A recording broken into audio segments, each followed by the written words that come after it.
রাত্রে মানুষ যখন ঘুমে যায়, তোমার বিবি যখন ঘুম যায়, তোমার ছেলে যখন ঘুম যায়, তুমি নিশি রাত্রে ঠান্ডা পানি দিয়ে ওযু বানিয়ে নামাজের মুসল্লায় বসো। তুমি আবার যখন ডাক দাও রব্বুল আলামিন, পৃথিবীর কোনো মানুষ আমার গুনাহ সম্পর্কে জানে না, তুমি আমার গুনাহ সম্পর্কে জানো।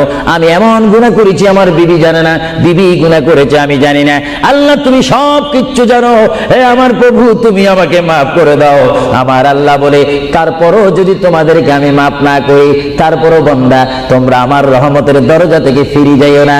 আমি তোমাদেরকে হুকুম দিচ্ছি, ওয়ালাউ আন্নাহুম ইয যালামু আনফুসাহুম জাউকা, বান্দারে যদি গুনাহ করে ফেলো আমার রহমত থেকে মুখ ফিরিয়ে তুমি চলে যাইও না। বান্দা, আকাশ পরিমাণ যদি গুনাহ করো, পাতাল পরিমাণ যদি গুনাহ করো, সাগরের পানি পরিমাণ যদি গুনাহ করো, পাহাড় তুলনায় যদি তুমি গুনাহ করো, আমার